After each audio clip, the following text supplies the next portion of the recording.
欢迎来到今天的深度解读。我们今天要直接切入一份超级震撼的核心资料。这份资料可以说是揭露了现代军事支出背后一场极度隐秘却又庞大无比的板块移动。你看着每天电视上播的地缘冲突、国防科技头条，是不是觉得这不过就是政客们的口水战？如果你觉得投资国防就是闭着眼睛跟风去买那些传统的航太巨头股票，那么今天这份解读绝对会彻底颠覆你的认知。好，我们直接进入正题，来看看华尔街的私募股权到底是怎么在背后把五角大厦整个重新连线的。一开始，大家先在心里问自己一个非常现实的问题：你现在是不是还在盲目地买进那些传统国防股，不知不觉中沦为了华尔街聪明钱的流动性提款机？说真的，如果你面对现在这种动荡局势，心里想的还是只看标准的本益比，或者把国防产业当作跟其他板块一样，只是单纯受地缘政治新闻驱动，那你真的必须好好听听这份资料怎么说。多数散户那种直线型的思考模式，注定会让他们在这场高达上兆美元规模的资本变革中，直接被甩出车外。快速扫一下今天的议程。我们从颠覆传统国防思维开始，接着看看私募巨头如何入主，然后拆解这场国家级资本革命，追踪黄金穹顶计划的资金流向，最后也是最实用的散户专属的3步投资教战守则。第一部分，颠覆传统国防投资。我们必须承认一个事实，旧的那套模式真的已经死透了。要看穿这场宏观风暴，我们得先打破对政府资金运作的刻板印象。过去所谓的旧五角大厦，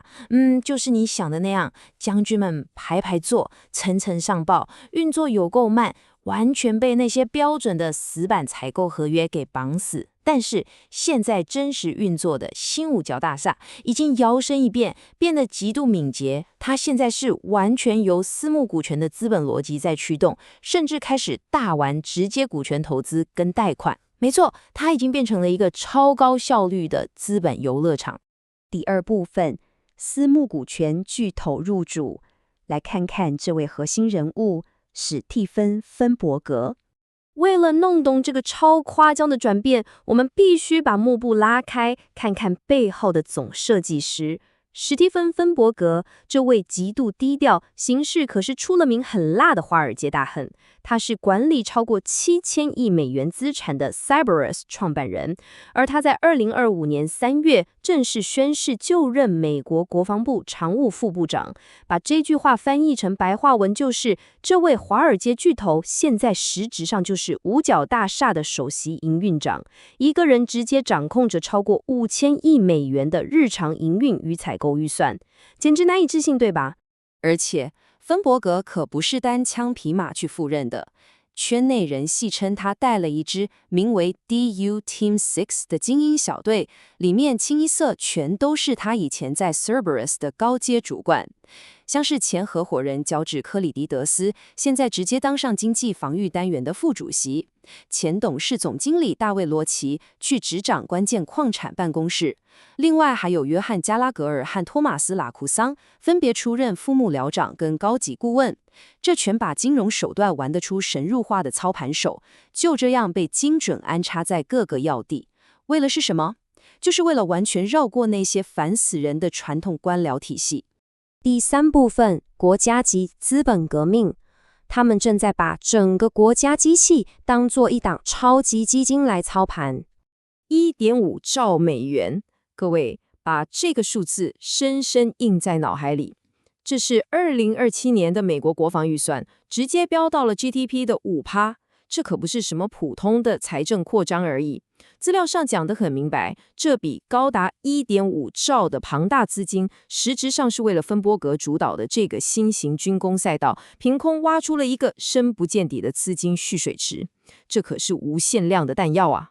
那么有了这么多钱，他们是怎么砸的呢？你看，拿10亿美元直接去买 L3 Harris 的优先股，为的是直接掌控火箭发动机的产能，然后再丢出6.2亿美元直接贷款给 Vulcan Elements。这代表什么？政府现在根本懒得跟你签那种慢吞吞的采购合约了，他们直接换成私募股权公司的模式，动用纳税人的真金白银，直接进行股权注入和放贷。这完全是一场军工复合体跟私募资本的终极合体。第4部分，追踪黄金穹顶计划。这句老话永远管用，跟着钱走。既然我们已经摸清了这套资本运作的逻辑，接下来就是要找出这些热钱到底都往哪里流了。答案就是这个被称为美国黄金穹顶的超大型计划。这是一个预计要砸下1兆美元、耗时20年的防空盾牌专案。重点是，它是由芬伯格的办公室直接在上面盯着的。资料里特别强调，你真的不需要去瞎猜什么地缘政治冲突谁输谁赢，你只要乖乖的、紧紧的盯住这个计划的资金流向，就等于抓住了市场的命脉。而且这笔钱绝对不是大家以为的随便撒给传统的飞机大炮，实际上预算高度集中在3个最核心的基础技术：高超音速与防空核心、战术储能系统，还有 IT 与数据系统。这些才是新五角大厦眼里真正的底层命脉。这里面最值得玩味的地方，就是拿到合约的这些公司，像是 Stratolaunch 拿到了快9000万美元的高超音速测试跟 SHIELD 的订单， EOS Energy 拿下了飞弹防御局的电池储能大单，还有 Red River Tech 和 Netcentrics 手里握着几亿美元的 IT 数据系统合约。各位有看出端倪吗？这些公司过去竟然都跟 Cerberus 资本有着千丝万缕的关系，他们就是能这样完美的卡位，站在这个资金大喷发的风口上。第5部分也是大家最关心的，散户的3步投资教战守则。好，系统怎么运作我们看懂了，那我们该怎么做？这份资料帮我们提炼出了超实用的3步教战守则。第1步，找出底层赋能者；第2步，死死追踪资金轨迹；第3步，扫描政策套利的空间。来，我们一个一个拆解。第1步的核心就是拜托，别再去跟风抢买那些估值高到吓死人的传统整机大厂了。你要学芬伯格，该用实业逻辑来思考，把目光锁定在那些做高超音速试验、战术微电网或者是关键矿产的细分领域龙头，找那种别人很难跨进去的门槛极高的硬体公司。谁掌握了这些底层关键技术跟供应链，谁就是淘金热里面真正赚到钱的卖产者。第2步，紧盯着钱的脚步，凡走过必留下痕迹，资本也是一样。你得去盯紧那些早期的联邦合约拨款，尤其是每季公布的13F 报告。你要看像德鲁克·米勒这种真正重量级的聪明钱，是不是已经开始在这些特定板块悄悄建仓了？关键在于，你必须在主流新闻台开始大肆报道之前，就已经坐在车上了。最后，第3步，去寻找政策与监管的催化剂，就像资料里提到的 Cerberus 旗下 Ligado 那场牵扯到400亿美元的诉讼一样，有的时候一项政策的倾斜，一个行政豁免权的颁发，或者是政府给出铁一般的合约支持，就会在瞬间引爆100亿级别的估值大洗牌，这就是你绝对不能错过的心理瞬间。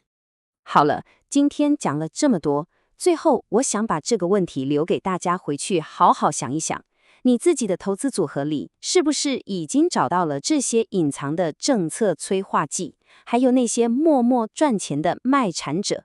听着，军工复合体跟华尔街私募资本的深度绑定已经是现在进行式，就发生在你我眼前。如果你还抱着以前那种线性思维，那真的太危险了。唯有看透这套新规则，才是你在当前这种地缘政治动荡下精准布局、弯道超车的唯一途径。希望今天的深度解读能帮大家打开全新的投资视野。我们下次见。